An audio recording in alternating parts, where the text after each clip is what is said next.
5 राज्य 6 टीम संसद कांड की सबसे बड़ी पड़ताल। जी हां, संसद साजिश को 48 घंटे बीत चुके हैं। अब तक 6 आरोपी गिरफ्तार हो चुके हैं, 2 हिरासत में हैं, जिनसे पूछताछ इस वक्त चल रही है। बड़ा सवाल इस बीच ये है कि आखिर इस पूरी साजिश का मास्टरमाइंड कौन है।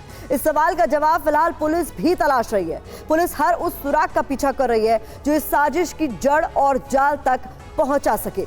क्या असल साजिशकर्ता ललित झा है या फिर सामने दिख रहा हर चेहरा सिर्फ एक मोहरा भर है और असल किरदार पर्दे के पीछे से पूरा खेल कंट्रोल कर रहा है। आज टीवी 9 पर हम कई ऐसे खुलासे करेंगे जो इस साजिश की गहरी जड़ों को उखाड़ देंगे, पर्दे के पीछे छिपे चेहरे बेनकाब कर देंगे। शुरुआत कर रहे हैं हम बड़ी खबर के साथ। आरोपी सागर के लखनऊ वाले घर से डायरी बरामद की गई है। ये इस वक्त की बड़ी खबर। सागर की डायरी की जांच में अब एजेंसियां जुट गई हैं। डायरी से कई सवालों के जवाब मिलने की उम्मीद जताई जा रही है। सागर की डायरी से पता चल सकते हैं कई राज।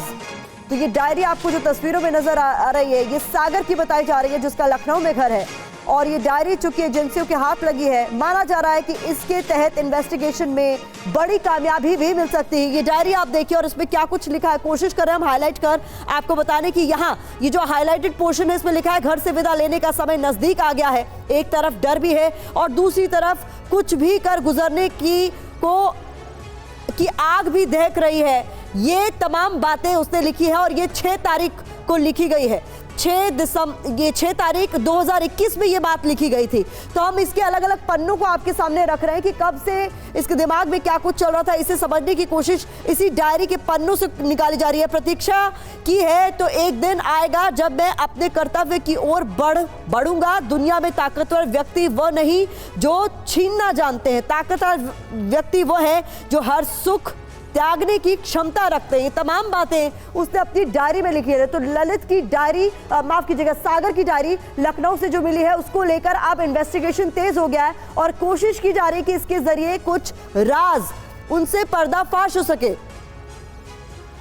तो ये सागर की डायरी इस वक्त आपके सामने है। लखनऊ में सागर के घर से ये डायरी बरामद की गई है और माना जा रहा है कि इसी डायरी के जरिए इन्वेस्टिगेटिंग जो एजेंसीज हैं वो अब कुछ और बातें पता लगाने की कोशिश करेंगी कि आखिरकार क्या इस पूरी प्लानिंग को लेकर भी कुछ बातें उसमें जिक्र किया गया है। इस बीच आपको बता दें डायरी में क्या कुछ बातें लिखी गई थी, ये समझना भी आपके लिए जरूरी हो जाता है। डायरी में भगत सिंह के नाम की चिट्ठी भी थी, ये भी जानकारी निकलकर सामने आ रही है। तो सागर शर्मा की वो डायरी जो इस वक्त आप स्क्रीन पर देख रहे हैं, इसमें बहुत सारी बातें हैं जिनका जिक्र है और आरोपी सागर शर्मा की डायरी में क्या कुछ लिखा है ये समझना भी आपके लिए बहुत जरूरी हो जाता है। जो डायरी बरामद की गई है अब इसकी जांच चल रही है, लेकिन क्या कुछ इस डायरी में अब तक समझ में आया है, आपके सामने महत्वपूर्ण जानकारी हम रखने जा रहे हैं। देखिए, भगत सिंह के नाम चिट्ठी इस डायरी में है। My Lord and my God, आपके जाने के बाद मैं देश को आजाद कराने की कोशिश कर रहा हूं। ये तमाम बातें सागर की डायरी में लिखी हुई है। मैं अमीर नहीं हूं, एक मध्यम वर्गीय परिवार से आता हूं। इस चिट्ठी में और क्या लिखा गया है, मुझे कुछ ऐसे दोस्त चाहिए जो देश के प्रति ईमानदार हो। तो ये इस चिट्ठी में लिखा गया है। मैं अपनी जिंदगी वतन के नाम कर चुका हूं, अब बढ़ाया कदम आजादी के ओर। तो ये तमाम बातें सागर शर्मा की डायरी में लिखी हुई है और ये जो चिट्ठी का अंश हम आपको पढ़ के बता रहे हैं, ये भगत सिंह के नाम पर लिखी गई चिट्ठी है। इस बीच बता दें हमारे साथ लखनऊ से संवाददाता प्रीति श्रीवास्तव जुड़ रही हैं और इसके अलावा जितेंद्र शर्मा भी हमारे साथ जुड़ रहे हैं। सबसे पहले प्रीति, मैं आपका रुख करना चाहूंगी, ये डायरी बेहद महत्वपूर्ण साबित हो सकती है आगे आने वाले दिनों में इन्वेस्टिगेशन के तौर पर।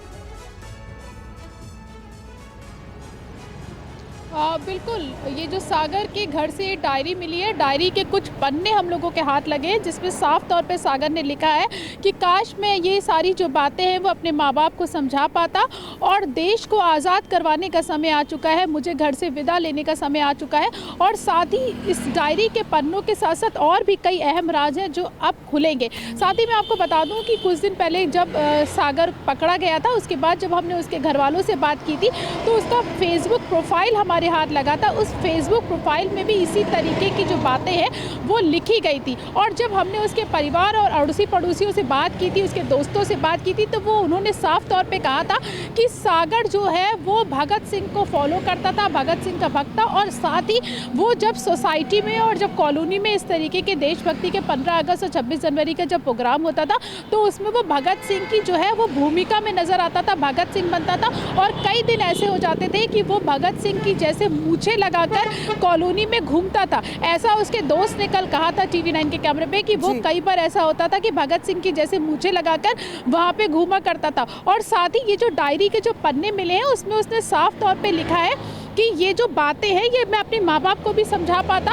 और साथ ही डायरी में और भी बहुत अहम चीज़ें लिखी हैं। उसने साफ तौर पे लिखा है कि अब मैं दिल्ली की दिल्ली जा डायरी का आप जिक्र कर रही हैं और बता रहे हैं कि तो आसपास से जो जानकारी मिली है उसके मुताबिक वो भगत सिंह से बहुत प्रेरित नजर आता है। लेकिन इस बीच जो डायरी के पन्ने हैं वो भी हम दर्शकों के सामने रख रहे हैं ताकि समझ सके कि क्या उसके दिमाग में या जहन में चल रहा था। डायरी का एक और पन्ना आपके सामने हम रखने जा रहे हैं। देखिए बहुत सारी बातें इस डायरी में लिखी गई हैं, आप पढ़ते जाइए और कई सारे पॉइंटर्स में तमाम बातें लिखी गई हैं और अलग अलग दिन का जिक्र किया गया है, किस तारीख को कौन सी बात लिखी गई है। यहाँ ऊपर मैं इनकलाब जिंदाबाद देख पा रही हूँ और क्या कुछ लिखा है क्योंकि ये थोड़ा सा ब्लर है, समझने की कोशिश हमारी तरफ से की जा रही है। लेकिन ये डायरी के 2 पन्ने आपके सामने हैं जिसमें यहाँ लिखा गया, मैं अपनी जिंदगी वतन के नाम कर चुका हूँ, अब बढ़ाया कदम आजादी की ओर मैंने, अब आग। इसके अलावा देखिए ऊपर जो लिखा हुआ है ये समझने की हम कोशिश कर रहे हैं। दरअसल ये ब्लर है, इस टेक्स्ट को समझने की हम कोशिश जरूर कर रहे हैं। लेकिन यहाँ पर ये जो तमाम बातें लिखी गई हैं, ऊपर इनकलाब जिंदाबाद हम समझ पा रहे हैं कि क्या कुछ इस डायरी में लिखा गया है। और कुल मिलाकर ये देखिए जो तस्वीरों में नजर आ रहा है, उबला फिर आज लहू रगों को हर शख्स है और जागा जज्बा कुर्बानी का मौत के आगोश में, दिल में है चिंगारी कुछ ऐसी हमको न चैन है न अब होश है। ये तमाम बातें उसकी तरफ से लिखी गई हैं। हालांकि ये टेक्स्ट कुछ ब्लर है लेकिन हम समझने की और समझाने की कोशिश कर रहे हैं कि इसकी तरफ से सागर की जो डायरी अभी बरामद हुई है उसमें क्या कुछ बातें लिखी गई हैं। तो प्रीति ये समझने की कोशिश हम लगातार कर रहे हैं कि इस डायरी के जो अलग अलग पन्नों में लिखी हुई बातें हैं वो कितनी महत्वपूर्ण साबित हो सकती है इन्वेस्टिगेशन में। लेकिन कुल मिलाकर भगत सिंह से काफी ज्यादा प्रेरित नजर आ रहा है। और इस बीच ललित झा को लेकर भी बहुत बड़ा खुलासा हुआ है। बता दें संसद सेंध के लिए ललित ने बनाए 2 प्लान, ये सूत्रों के हवाले से बड़ी खबर आ रही है।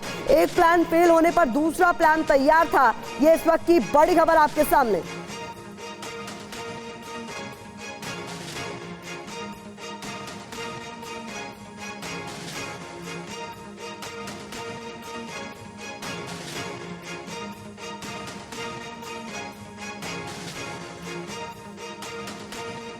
तो ये देखिए संसद सेंध के लिए ललित के 2 प्लान को लेकर अब जानकारी सामने आ रही है। वही ललित झा जो अब तक फरार था लेकिन अब पुलिस की गिरफ्त में है। कुछ जानकारी आपके सामने अब हम रखने जा रहे हैं। सूत्रों के मुताबिक ललित को हर हाल में अपनी बात पहुंचानी थी जिसके लिए 13 दिसंबर के लिए उसने 2 प्लान बनाए थे, प्लान ए और प्लान बी। प्लान ए के तहत संसद के अंदर मनोरंजन जी और सागर शर्मा को जाना था क्योंकि दोनों के पास एंट्री पास था। तो जो 2 लोग आपको प्लान ए में नजर आ रहे हैं उनकी क्या भूमिका इसमें थी ये भी तय कर लिया गया था। अमोल और नीलम जो दूसरी तरफ आपको नजर आ रहे हैं उन्हें कहा गया था कि वो ट्रांसपोर्ट भवन के पास से संसद के करीब जाएंगे और वहां कलर बम जलाएंगे। तो ये प्लान ए में पता चला है कि क्या पूरी प्लानिंग थी। पूछताछ में यह भी खुलासा हुआ है कि प्लान ए अगर फेल होता तो प्लान बी को अंजाम दिया जाएगा। मसलन अगर किसी वजह से नीलम और अमोल संसद के करीब नहीं पहुंच पाते हैं तो उनकी जगह महेश और कैलाश दूसरी तरफ से संसद के करीब जाते और मीडिया के कैमरों के आगे ही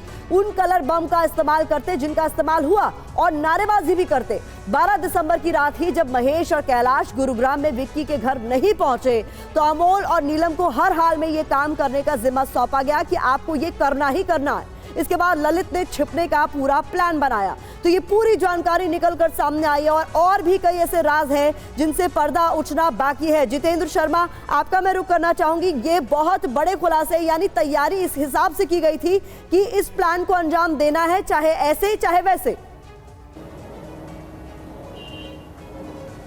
जी बिल्कुल प्रतिमा, देखिए शुरुआत से ही लगातार जांच एजेंसियां कह रही थी कि इसके पीछे कहीं ना कहीं कोई लार्जर कॉन्स्पिरेसी है और वो अब दिख भी रही है। जिस तरीके से लगातार इन सबसे पूछताछ की गई, चाहे ललित झा के बयान सामने आए कि प्लान ए और प्लान बी बनाया गया था या फिर इसके अलावा जो बाकी आरोपी हैं जिन्होंने इसको एग्जीक्यूट किया प्लान को, उन सबसे पूछताछ के बाद ये पता चला है कि ये इसके पीछे गहरी साजिश थी और ये साजिश कोई 1 महीने के अंदर तैयार नहीं की गई थी बल्कि इसकी प्लानिंग तकरीबन 6 महीने से ज़्यादा लंबे वक्त से की जा रही थी। लगातार ये लोग आपस में मिल रहे थे और 12 दिसंबर को जब कैलाश और महेश मौके पर यानी कि गुरुग्राम में नहीं पहुंचे विक्की शर्मा के घर पर, उसके बाद जिम्मेदारी दी गई थी नीलम को और उसके दूसरे साथी को कि उन दोनों को हर हाल में प्लान एग्जीक्यूट करना है। तो इस तरीके की तमाम बातें अब तक निकलकर सामने आई है। साथ ही ये भी पता चला है कि महेश ने ही लॉजिस्टिक प्रोवाइड करवाया था, यानी कि ललित झा के रुकने के लिए जो भी जगह थी वो महेश के द्वारा प्रोवाइड कराई गई थी। होटल्स के अंदर जो रूम बुक किए थे उसमें भी महेश ने अपनी आईडी दी थी। तो इस तरीके की तमाम बातें अब तक सामने आ चुकी है और इन तमाम बातों के बाद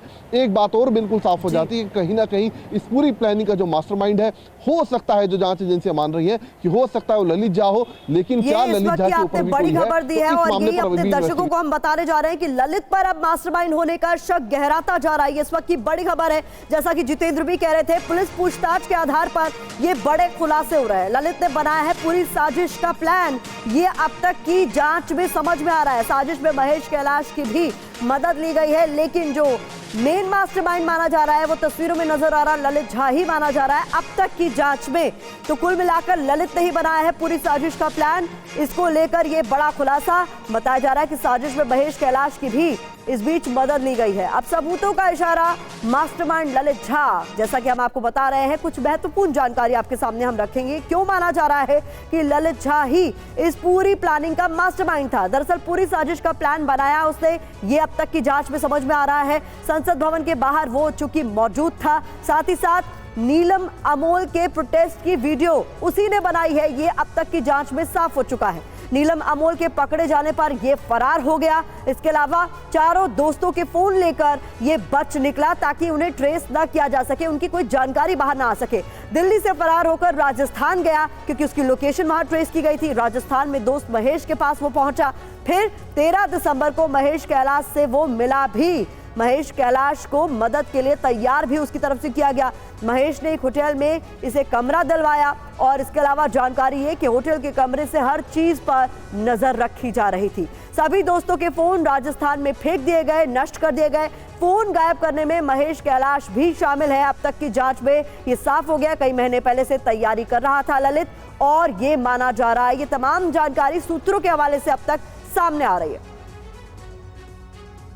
और इस बीच संसद साजिश में ललित के अलावा महेश की भी भूमिका की जांच की जा रही है। महेश की कई बार आरोपी नीलम से बातचीत हुई है। Bhagat Singh fan club page के जरिए ये संपर्क में आए हैं। महेश और ललित झा ने साथ ही में सरेंडर किया है। ऐसे में इसकी भूमिका पर भी जांच हो रही है कि आखिरकार इसकी संलिप्तता कितने बड़े स्तर पर है।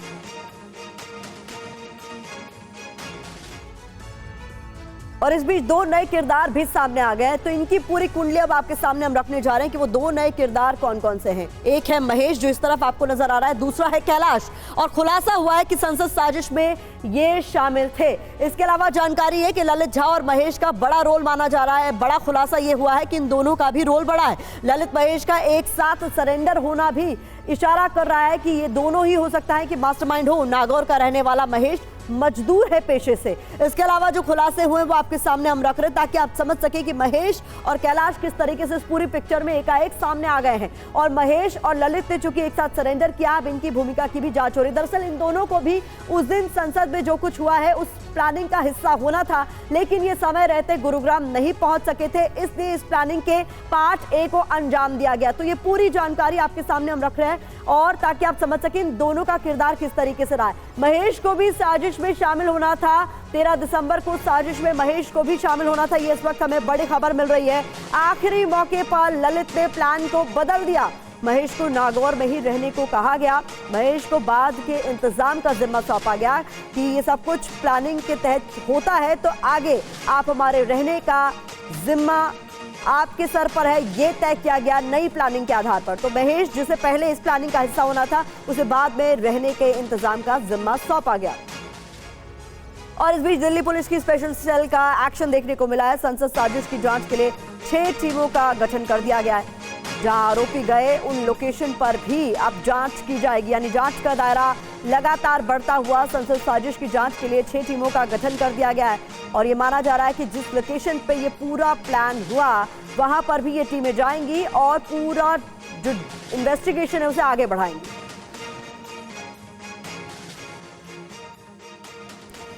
तो साजिश का ये जाल कहां-कहां तक फैला हुआ है, जिसकी जांच की जानी है। आपके सामने हम जानकारी रख रहे हैं। देखिए, नक्शे के जरिए आपको दिखा रहे हैं। उत्तर प्रदेश, कर्नाटक, राजस्थान, महाराष्ट्र, हरियाणा, यानी कि 5 राज्यों में साजिश के तार माना जा रहा है कि फैले हुए हैं। और ऐसे में 6 पुलिस टीमों का गठन कर दिया गया और इसको लेकर सबसे बड़ी पड़ताल की शुरुआत हो गई है। अहम जानकारी है कि आरोपियों के लोकेशन पर अब पड़ताल की जाएगी। इसके अलावा लखनऊ से स्पेशल जूते बनवाए, इसको लेकर भी अब जानकारी जुटाई जाएगी, क्योंकि जैसा कि जानकारी सामने आई थी कि जूते में ही ये स्प्रे पाउडर छिपाकर लेकर गए थे। ऐसे में आरोपियों के लोकेशन पर तो पड़ताल होगी ही, इस बात की भी जांच होगी कि ये जो स्पेशल जूते हैं जिनमें ये कलर स्प्रे छिपाया गया था, वो कहां से बनवाए गए, कैसे बनवाए गए। जितेंद्र, और ये जांच का दायरा कुल मिलाकर बढ़ता हुआ नजर आ रहा है। 5 राज्य, 6 टीमें।